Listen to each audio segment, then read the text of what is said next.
Hey Flosstube, I'm Annie and I'm the Proper Stitcher, and welcome to episode number 22. This is a special edition of A Quaker Christmas Stitch Along. This is the second episode that I have done in this series. Just to let you know that this is not my usual regular Flosstube episodes. If you're new and this is your first time finding my channel, I am doing a special edition once a month on the 25th of each month to discuss a stitch along that I am doing with Artie over at the Vintage Stitcher. And this is our stitch along we're doing. It's A Quaker Christmas from Bygone Stitches. And so this is my second episode in this series, and I just thought this would be a good way to touch base with those of you who are stitching the piece, just to kind of check in, see how you're doing, see how I'm doing with it, but also share some photos of some of the other people joining the stitch along. I follow the hashtag A Quaker Christmas SAL, and that's how I see what everyone else is doing. Artie and I both have Facebook pages, and I go through there as well to check everyone's progress. So I'm going to insert some photos here of some of the other stitchers samplers that they are working on in this series. So I'm going to insert those here.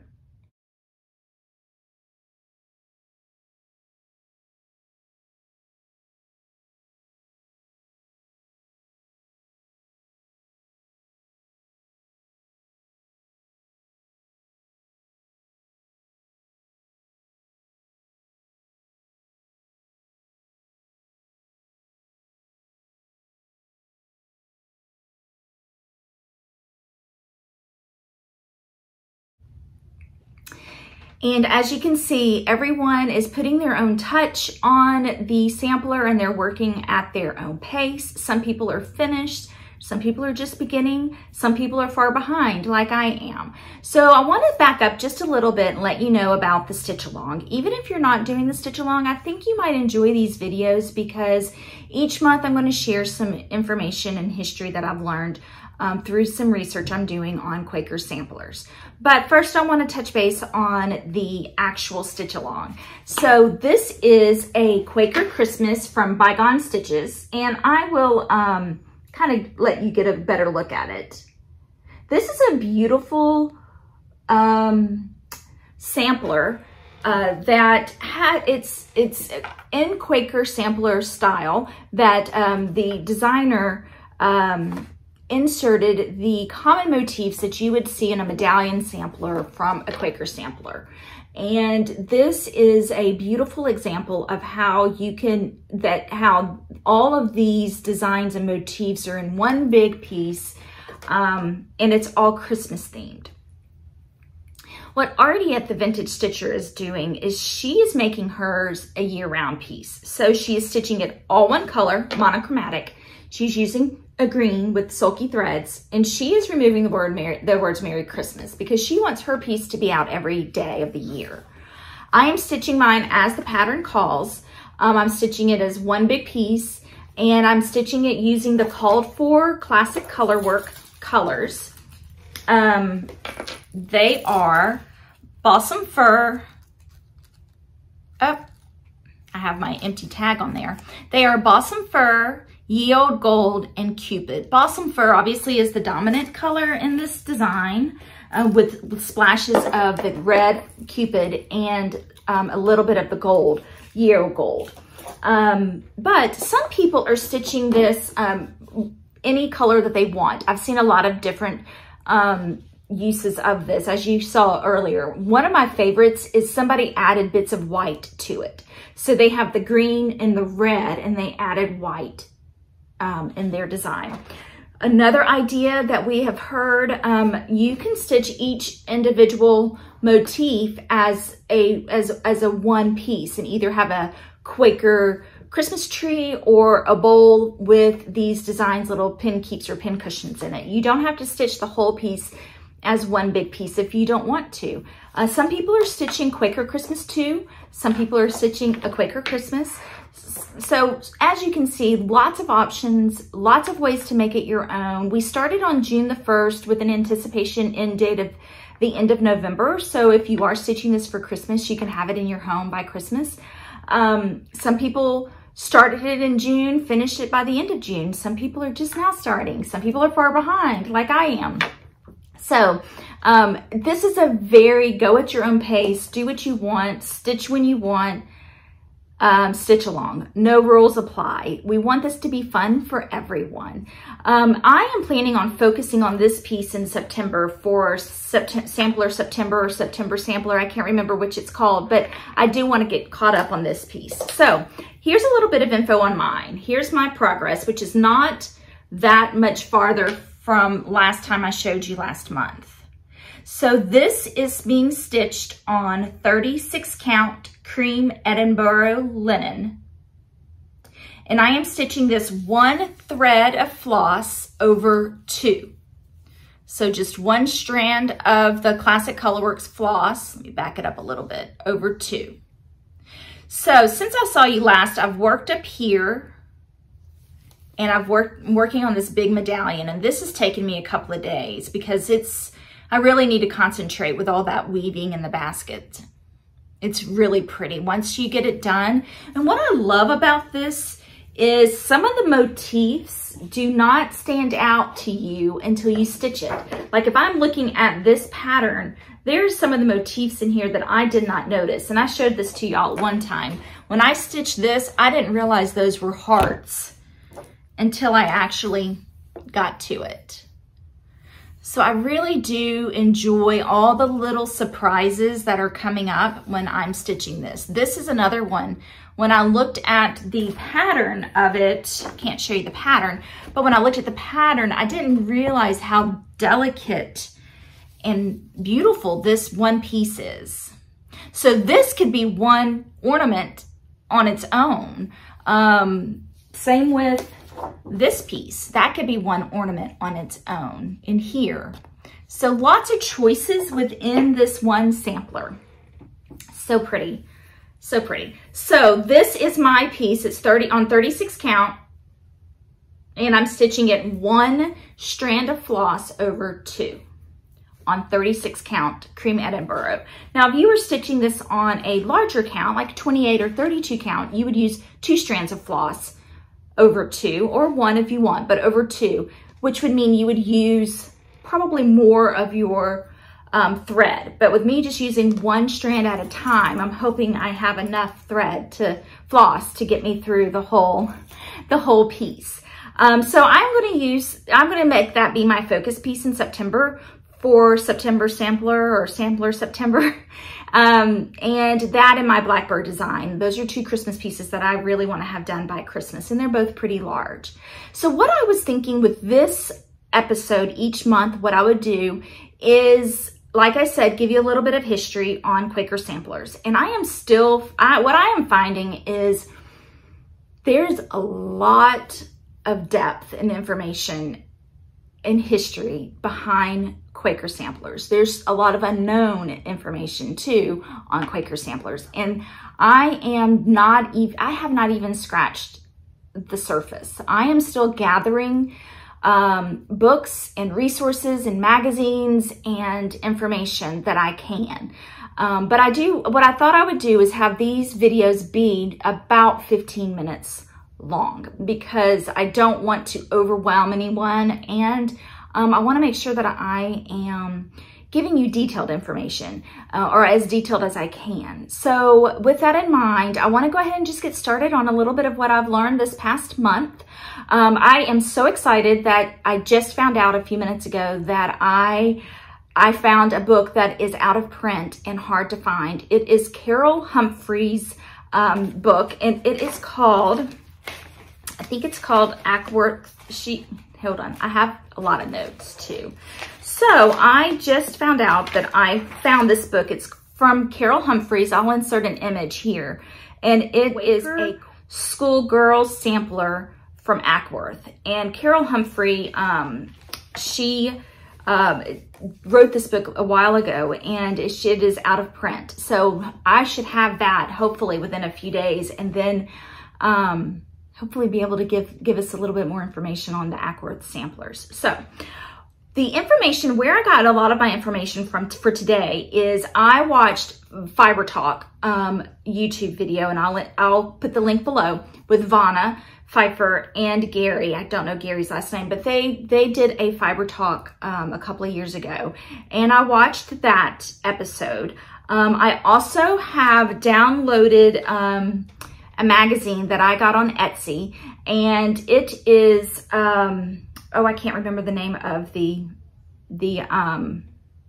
Etsy shop. I'll put the link below, but she has Quaker Sampler magazines that are PDF downloads. And so I have purchased 3 of hers. So that is another reference that I've used for today. The third is this book from Rebecca Scott. Hang on. And it is Samplers, Rebecca Scott. This is a great book about all types of samplers, but there is a chapter in here on Quaker samplers. So I used that chapter for this book, and I have not had the opportunity to really dive into this big book that I got a couple of weeks ago. This is from the Westtown School in Pennsylvania. This is from their library, and this is called Threads of Useful Learning, and it's by Mary Yule Brooks. And this is from all the collections in their archives of all the samplers and needlework that they have in their school. So I use those 4 resources for today's video, and I will link all of those below. So if you are interested and want to purchase any of these books or the PDF downloads of the magazines, or if you want to watch that Fiber Talk video, the YouTube Flosstube video, you can have that direct link below. So I just want to keep it brief today because, you know, we're already 11 minutes in, and I really want to get my hands on the new book that's coming in. But just a brief Quaker history. And again, this is some of my notes are going to be a little bit all over the place, but Quaker, the Quaker religion, or the Society of Friends, was here we go, was founded in the late 1600s by a man named George Fox. He believed that God lived within each person and that there was equality between men and women. He felt that you did not need to, that because God spoke to you directly, that you did not need to a priest or the church to speak the word of God to you. That kind of evolved into more of that was the beginning of their religion, if you will. And then as time went on, the more of their mission and their known beliefs came to light. They were known for their simplicity. They were really the first social justice warriors, if you will, of the time, because they believed in equality of men and women and boys and girls, which is why they founded the school, the Quaker schools for girls as well as boys. But John Fothergill, he founded the first Quaker school in 1779, and it was a boarding school in England. That is really the beginning of the Quaker schools, for the boarding schools. There were a few schools that taught the Quaker style, but there were only like 12 or below 20 schools by 1779. And he wanted to have more of an influence and more of an opportunity for children to go to school. And so he purchased a hospital and converted it into the first boarding school. And that was the Ackworth School in Yorkshire, England. So there are 4 different types of samplers when we think of Quaker samplers. There's not just the one that we think of, which are the medallion samplers. There are 4 types of samplers. And those are and again, they're all simple in style.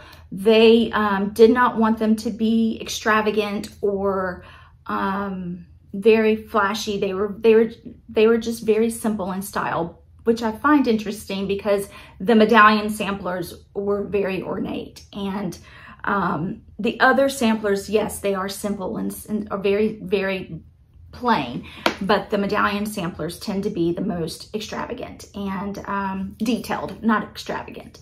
So the 4 types of samplers, and I'm going to insert an image of a sample, an example of each style so you can see.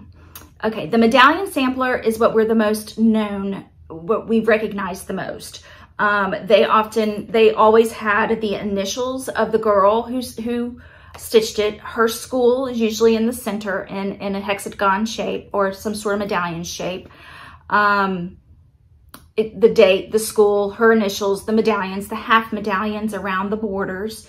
Those are all things that you would see in those medallion samplers. It is unknown what the purpose of those samplers were for. Some people think it was a mathematical assignment. They were given a piece of linen or fabric and told to fill the space, and they had to work within the parameters of that space. And that's why some of these samplers are packed full, like corner to corner, no room left of space to stitch. And some of them are a little bit more sparse. So they have half medallions, full medallions. Some believe that was like a geometry exercise, but it was a learning tool. It's just we're not sure what type of learning tool that was.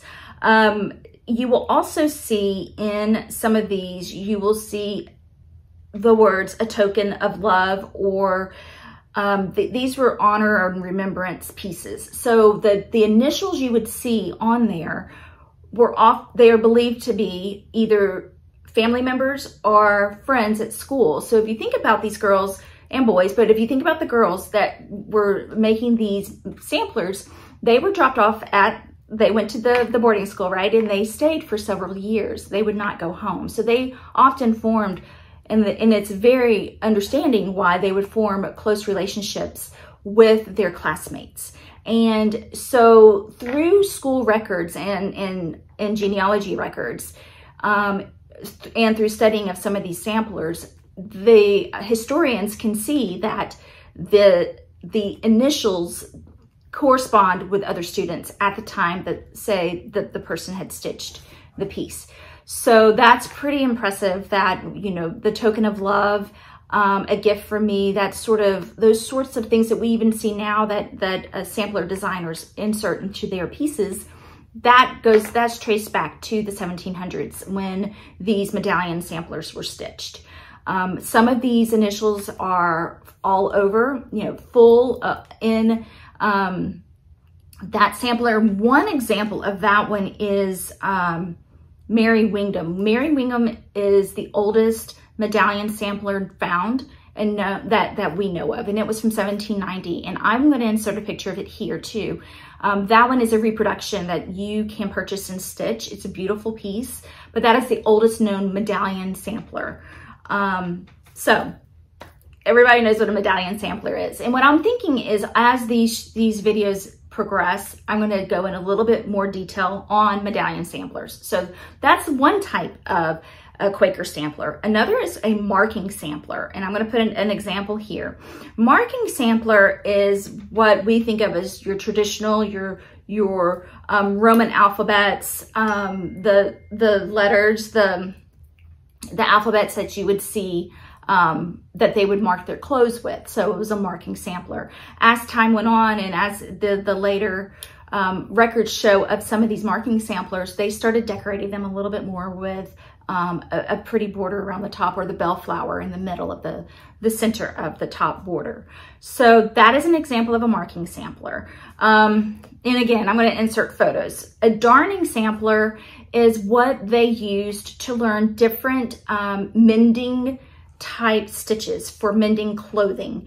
And often what these girls were doing is their purpose of learning needlework and sewing was not only just to mend clothes, but to potentially earn an income once they leave school. Remember, the Quakers were believed in equality, and so they felt that the woman had just as much of the right to earn an income as the men. So that is, the darning sampler would teach them different types of stitches and some of them had up to 7 or 8 types of stitches for mending clothes, knees and elbows on shirts and pants, and repairing and mending bed linens, and doing laundry and things of that nature. So that's what a darning sampler was.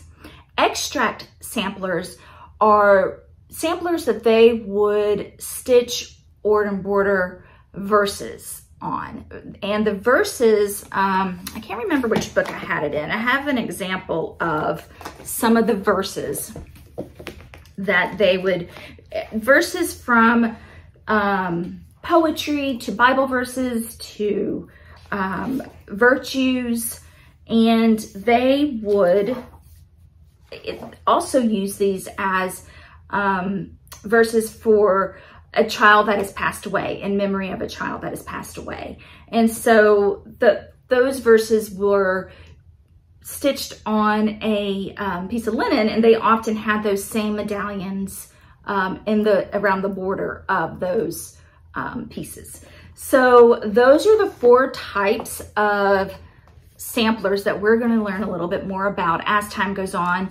And so what I thought is each episode I would make about that type of sampler, go a little bit more detail about those samplers. And I believe that's all I was going to go over with you all today. Like I said, I will put that information below.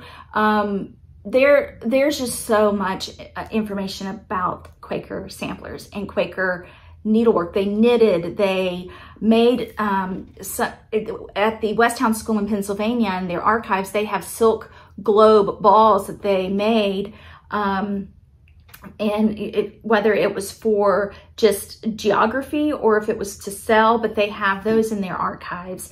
Pin cushions that they would knit, and often on these round pin cushions, they would knit a token of love or for my friend, and those were to keep their pins in, or they would sell them to earn income.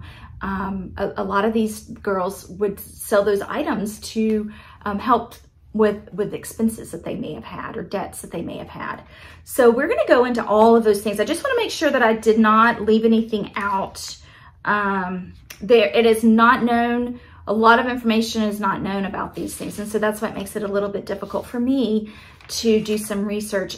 And I will be the first to tell you, I am not a historian. I do not know anything about Quaker samplers. I just became fascinated with them through this project, through this stitch along that I am doing with Artie of A Quaker Christmas. So my goal is to learn as much as I can about Quaker samplers, and maybe when I'm finished with this piece, I will stitch a reproduction sampler, a Quaker sampler. I know Jacob over at Modern Folk Embroidery is charting one now that he found in an antique store. So I just find it so fascinating and so mysterious. And so I hope you join me on this, and I hope that you leave me questions below that you may have. I will be happy to look up anything. I'm hoping once I get the book from that Carol Humphrey produced, I hope once I get that book and once I dive in a little bit more to the Westtown School book, that I will feel a little bit more confident in what I'm explaining to you. But I just find it fascinating that these girls were so skilled in their needlework that they were able to produce these beautiful pieces. And often they were monochromatic. So to produce something so beautiful and intricate with just one color thread is fascinating to me. Some of them are polychromatic, but they always, and some of them were stitched in silk floss, some were in cotton floss, some were on nicer linen, some were not. And it's believed that it just was dependent on their skill level, was the choice of linen and supplies that was given to them, unless that they received packages from home with different materials in it. So much to know and so much to dive into, and I just barely scratched the surface. So stick around with me, come back every month, and we'll have fun with this. I do have some giveaways from last time and some giveaways for this time. So the winners from last time, I have 3 little charts that I was giving away. The first one is Harriet's Valentine Bouquet from Summer House Stitchworks. And this goes to Claire Campbell. Claire Campbell. The second one is by JBW Designs, Joanne Noel. And this goes to Jane Panovich, Panovich. And the third one is another JVW design, Love. And this goes to Deb Anderson. So ladies, I'm going to give y'all until September 25th to reach out to me with your home address and I will get these in the mail to you as soon as I hear from you. I do have 3 giveaways for this month, and I have some great ideas for some giveaways next month. I just don't have them yet. So the 3 giveaways that I have, one is a Leisure Arts Christmas book. This I found some of these in a antique store. And this is one that I am gifting to you. It is a Leisure Art Merry Christmas ABC book, and it is book number 6 in the Christmas Remembered series. And it is just full of sweet Christmas designs. And this book, I believe, was produced in 1992. And it has all kinds of ABC type, the alphabet, things like R's for reindeer, and they have this cute pattern in there. So all kinds of things that you can stitch as gifts or just have a coffee table book. I'm trying to find a page that doesn't have a pattern on it to show you. Snowmen are in here, reindeer, Santa Claus, some nativity scenes, snowflakes, I is for ice, G is for gifts. So they just have a lot of, well, here's a pattern. So just a lot of great things in this book. So that is number 1. Number 2 is a sample, Lucinda Fraser, 1866. This is from Needlework Press. A sample, an Iowa Quaker Sampler. So that's number 2. And number 3 is Bird Song by Samplers Not Forgotten. Bird Song. Samplers Not Forgotten. So those are the 3 giveaways for this month. And what I want you to do, answer below, what is your favorite Christmas cross-stitch piece that you've ever stitched? What was your favorite one that you did? And is it a family memento? What is your favorite one you received? And is it one that you bring out year after year? Or is it an heirloom piece? Anything about your Christmas stitching, I would love to know more about. Also, give me feedback on this. If you were interested in the Quaker Samplers at all, or if not, then I'll just do the research on my own for myself. But I thought I would share what little bit I know, and I will, as always, I will put links below. I will insert pictures when I can.